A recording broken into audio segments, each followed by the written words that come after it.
लोकप्रिय मुख्यमंत्री आदरणीय देवेंद्रजी फडणवीस साहेब, राज्याच्या उपमुख्यमंत्री आदरणीय सुनेत्रा वहिनी, आदरणीय भुजबळ साहेब, आदरणीय गिरीश महाजन साहेब, नगरीचे महापौर, उपमहापौर, व्यासपीठावर उपस्थित असलेले सर्वच लोकप्रतिनिधी, ज्यांचा जीवन गौरव देऊन पुरस्कार होणार आहे, ज्यांचा विशेष पुरस्कार देऊन गौरव होणार आहे, ते सर्व व्यासपीठावरील सन्माननीय सत्कारमूर्ती, परदेशातून आलेले सर्व आमचे मराठी बांधव, उपस्थित असलेले सर्व साहित्यिक, स्थानिक साहित्यिक आणि हे विश्व संमेलन यशस्वी करण्यासाठी आलेले सर्व नाशिककर बंधू आणि भगिनींनो, मी सर्वप्रथम राज्याचे तत्कालीन उपमुख्यमंत्री आदरणीय अजितदादांना भावपूर्ण आदरांजली या ठिकाणी व्यक्त करतो। कारण मागच्या वर्षी विश्व मराठी संमेलनाला आदरणीय दादा उपस्थित होते आणि त्या व्यासपीठावर मी दादांकडे मागणी केली होती की आमचा विभाग हा 65 कोटीचा आहे, ठीक तरतूद करणं गरजेची आहे।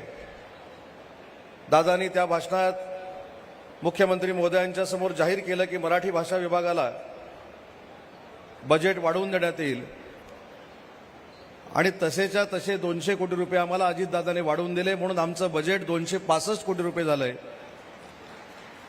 आणि म्हणून त्यांना आदरांजली व्यक्त करणं हे माझं मी कर्तव्य समजतो। आज विश्व मराठी संमेलन हे 4थं आहे साहेब। या संमेलनामध्ये यावर्षीपासून अजून आम्ही एक दिवस सुरू केला, तो म्हणजे महाराष्ट्रातल्या जेवढ्या बोलीभाषा आहेत या बोलीभाषांचा उत्सव देखील महाराष्ट्राच्या पुढच्या पिढीसमोर आला पाहिजे। बोलीभाषा महाराष्ट्रातल्या नक्की काय आहेत ह्या पुढच्या पिढीला कळल्या पाहिजेत आणि मराठीचं जतन आणि संवर्धन करत असताना आमच्या बोलीभाषांचं देखील जतन झालं पाहिजे, संवर्धन झालं पाहिजे। हे या विश्व मराठी संमेलनामधनं आम्ही धोरण निश्चित केलं आणि तो काल दिवसभराचा कार्यक्रम देखील नाशिककरांनी उचलून धरला आणि तो देखील यशस्वी केला। 4 विश्व संमेलनं झाली, त्या तिन्ही संमेलनांचा नक्कीच आदरपूर्वक उल्लेख करतो, परंतु या विश्व संमेलनामध्ये जी शोभायात्रा झाली त्या शोभायात्रेमध्ये हजारो विद्यार्थी, हजारो नाशिककर सहभागी झाले होते आणि खऱ्या अर्थानं त्यांनी कुसुमाग्रजांना देखील आदरांजली वाहिली। त्याबद्दल देखील नाशिककरांचं कौतुक देखील आहे आणि नाशिककरांबद्दल अभिमान देखील आहे साहेब। विश्व मराठी संमेलन, साहित्य संमेलन, नाट्य संमेलन ही संमेलनं ज्या ज्या वेळी सुरू होतात त्या त्यावेळी त्याला एका वेगळ्या वादाची झालर असते, पण तुमच्या नेतृत्वाखाली आम्ही हे संमेलन हे कुठच्याही वादाशिवाय करू शकलो याचं देखील समाधान आम्हाला सगळ्यांना आहे। हे करत असताना काही निवृत्ती महाराजांच्या संस्थेच्या काही लोकांचा गैरसमज झाला, त्यांचा गैरसमज झाला असेल तर राज्याचा मराठी भाषेचा मंत्री म्हणून मी त्यांची दिलगिरी व्यक्त करतो, परंतु तो गैरसमज काय होता की त्यांनी दिलेलं पत्र जे आहे त्याची अंमलबजावणी आम्ही केली नाही। पण साहेब, तुमच्या साक्षीनं आणि सुनेत्रा वहिनींच्या साक्षीनं जाहीरपणानं सांगतो की आपलं सरकार हे गतिमान सरकार आहे आणि मराठी भाषेला प्रथम प्राधान्य देणारं सरकार आहे आणि म्हणून त्या संस्थेच्या लोकांनी जी माझ्याकडे मागणी केली होती की निवृत्तीनाथांचं साहित्य प्रकाशित करण्यासाठी त्यांनी 50 लाखाची मागणी केली होती, तो 50 लाखाचा चेक घेऊन महाराष्ट्र सरकारची मंडळी साहेब आज व्यासपीठावर आलेली आहेत। तुमच्या हस्ते आम्ही तो 50 लाखाचा चेक देणार आहोत। त्याच्यामुळं अनावधानानं काय राहिलं असेल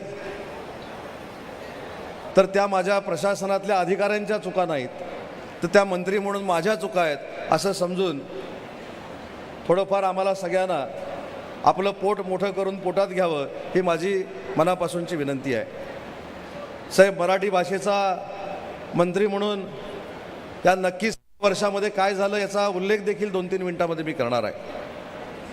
अनेकांना मराठी भाषेचं भवन चालू आहे, त्याचं काम दिसत नाही, काम एवढ्यासाठीच दिसत नाहीत कारण ते घरातनं बाहेर पडत नाहीत, ठीक आहे, तांत्रिक बाबीमुळे मराठी भाषेचं भवन बांधायला नक्की उशीर झाला.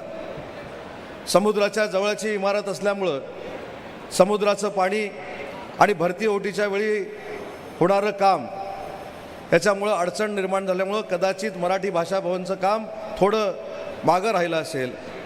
पण परदेशातनं आलेल्या मराठी जनांना आणि महाराष्ट्रातल्या सगळ्या मराठी जनांना राज्याचा मराठी भाषेचा मंत्री म्हणून मी शब्द देतो की पुढच्या 27 फेब्रुवारीला पहिला भाग या मराठी भाषा भवनाचा पूर्ण होईल आणि तो देखील लोकार्पण करण्याची संधी माननीय मुख्यमंत्री महोदयांना आम्ही देऊ. हा संकल्प देखील आजच्या या कार्यक्रमाच्या निमित्तानं आम्ही केला आहे. साहेब, मराठी भाषा ही जागतिक पातळीवर गेली पाहिजे, त्याचा जागतिक प्रसार झाला पाहिजे, ही भूमिका महाराष्ट्र शासनाची आणि महायुतीच्या सरकारची आहे.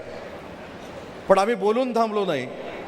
साहेब, तुम्ही असाल, एकनाथ शिंदे साहेब असतील, पूर्वी अजितदादा असतील आणि आता सुनेत्रा वहिनी असतील, यांच्या नेतृत्वाखाली पहिलं जे जागतिक पाऊल आम्ही टाकलं ते म्हणजे लंडनला छत्रपती शिवाजी महाराजांच्या नावानं मराठी भाषेचं वैश्विक केंद्र करणारं जगातलं पहिलं राज्य जर कुठचं असेल तर ते महाराष्ट्र राज्य आहे. हे देखील सांगताना मला मनापासूनचा आनंद आहे.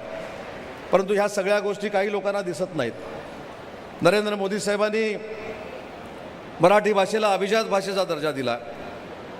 साहेब, आम्ही यावर्षी संकल्प केला आहे की मराठी भाषेच्या विभागामार्फत नरेंद्र मोदी साहेबांच्या वाढदिवसाच्या निमित्तानं 1 वर्षात किमान आंतरराष्ट्रीय 75 मंच जगभरामध्ये निर्माण झाले पाहिजेत. हा आम्ही संकल्प केला आहे आणि त्यातले 39 आंतरराष्ट्रीय मंच आम्ही पूर्ण केलेत. त्याच्यामुळं मराठी भाषेला साता समुद्रापलीकडे न्यायचं म्हणजे काय करायचं, तर जे माझे मराठी बांधव परदेशामध्ये राहतात त्यांनी ही चळवळ म्हणून जर राबवली तर परदेशात असलेले ज्यांचा भारताशी काही संबंध नाही अशी लोक देखील मराठी बोलू शकतात. हे आम्हाला पुढच्या 5 वर्षामध्ये करून दाखवायचं आहे आणि त्याच्यासाठी मराठी भाषा विभाग हा प्रामाणिकपणानं तुमच्या तिघांच्याही नेतृत्वाखाली काम करतोय. साहेब, मराठी भाषा ही विलक्षण भाषा आहे. सकाळी मी एक व्हॉट्सअपला पोस्ट बघितली, मराठी भाषा मंत्री म्हणून मला पाठवली होती आणि याचा तुम्ही विचार करणार आहात का असं प्रश्नचिन्ह त्यांनी मला टाकलं होतं. आणि त्याच्या खाली असं लिहिलं होतं की मराठी भाषेचं वैभव जे आहे हे जगातल्या कुठच्याही भाषेपेक्षा मोठं आहे आणि म्हणून पुढच्या 3, 3.5, 4 वर्षामध्ये मराठी भाषा ही जगातल्या सगळ्या भाषांपेक्षा अग्रेसर राहिली पाहिजे. म्हणून असं साहित्य तुम्ही नवीन तयार करा, नवीन युवकांकडनं तयार करून घ्या आणि शब्द जास्त निर्माण कसे होतील यासाठी प्रयत्न करा, असा मला अतिशय मोलाचा सल्ला काही लोकांनी दिला. पण त्याच्यामध्ये एक साहेब वाक्य लिहिलं होतं, माझ्या 40 वर्ष झाली. म्हणजे 40 हाच शब्द आहे, फक्त उच्चार वेगळा आहे. काल मला कोणीतरी एक व्हिडिओ पाठवला, खुसखुशीत, रसरशीत, ठुसठुशीत, हे शब्द कुठच्या भाषेत आहेत हे मला शोधून दाखवा मराठी भाषा मंत्री म्हणून. मी थोडाफार प्रयत्न केला पण असे शब्द कुठेही मिळाले नाहीत. एवढी आपली समृद्ध भाषा आहे. आपण बोलीभाषेवर बोलतो. मी सगळ्यांचा आदर ठेवून मधुभाई या व्यासपीठावर आहेत, सिंधुदुर्गातले आहेत म्हणून त्याचा उल्लेख करतो. सर, मी देखील सिंधुदुर्गातला आहे.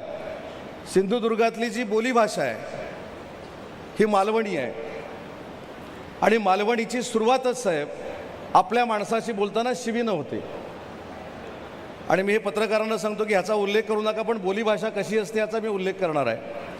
मधुबाईंनी त्यांच्या पुस्तकामध्ये अनेक वेळा हा उल्लेख केलेला आहे. साहेब, एखाद्याला तू कसा आहेस असं जर मालवणात विचारायचं असेल तरी देखील असंच विचारतास की माय झया तू कसो असस. ही साहेब बोलीभाषेतली शिवी आहे.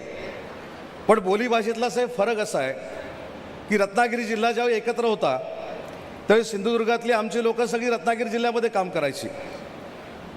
कदाचित सिंधुदुर्ग जिल्हा वेगळा झाला, मालवणी आमची वेगळी झाली, पण हीच शिवी रत्नागिरीमध्ये जर मराठीतून घातली तर 100% एकामेकाची डोकी फोडतात. हा भाषांमधला फरक आहे. आणि म्हणून मला असं वाटतं की बोलीभाषा देखील समृद्ध झाली पाहिजे, हा साहेब आमचा प्रयत्न आहे.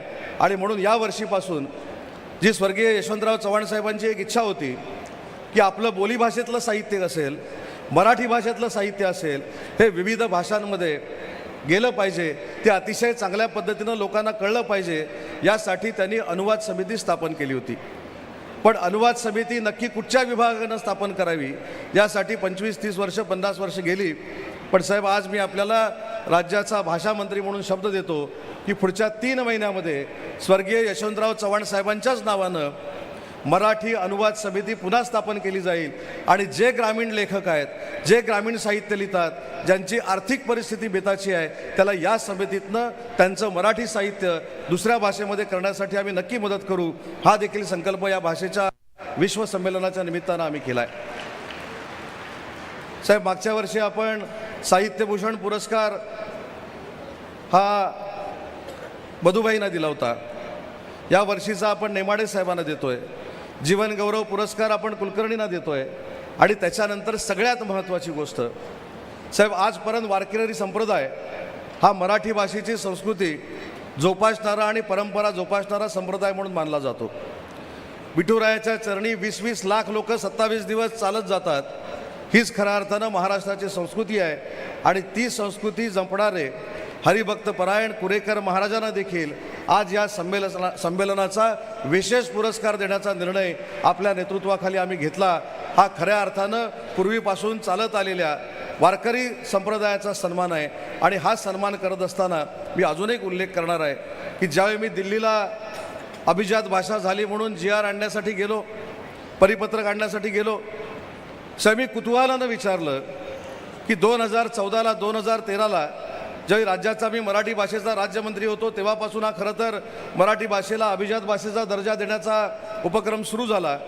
पण नक्की आमच्या मराठी भाषेचं जे महत्त्व आहे ते तुम्ही कसं जाणलं हे सांगितल्यानंतर साहेब, सांस्कृतिक मंत्र्यांनी असं सांगितलं की ज्ञानेश्वरांनी 750 वर्षापूर्वी जी ज्ञानेश्वरी लिहिली आणि खऱ्या अर्थानं भाषा अभिजात केली, त्याच्यामुळंच नरेंद्र मोदी साहेबांनी पुढाकार घेऊन तुमच्या मराठी भाषेला अभिजात भाषेचा दर्जा दिला. याचा अर्थ आमचा संत वाङ्मय आहे, हा मराठी भाषेचा पाया आहे, हे आम्ही देखील कधी विसरलेलो नाही. आणि तो विसर न पडता भविष्यामध्ये मराठी भाषेचं जतन करणं आणि संवर्धन करणं ही आमच्या सगळ्यांची जबाबदारी आहे आणि ते केलं जाईल. हाच शब्द या विश्व मराठी संमेलनाच्या निमित्तानं मी आपल्या सगळ्या मंडळींना देतो. मोठ्या संख्येनं आपण या संमेलनाला उपस्थित राहिलात त्याबद्दल देखील मनापासून धन्यवाद देतो. मराठी भाषा आधुनिकतेकडे जात असताना त्याला देखील पर्याय काय शोधले पाहिजेत, असे नवीन नवीन विषय घेऊन या विश्वसंमेलनामध्ये परिसंवाद आहेत, त्याच्यामध्ये देखील विद्यार्थ्यांनी सहभाग घ्यावा एवढीच विनंती करतो. पुन्हा एकदा मुख्यमंत्री महोदय आणि उपमुख्यमंत्री महोदयांचं मनपूर्वक स्वागत करतो आणि माझं मनोगत संपवतो. जय हिंद, जय महाराष्ट्र.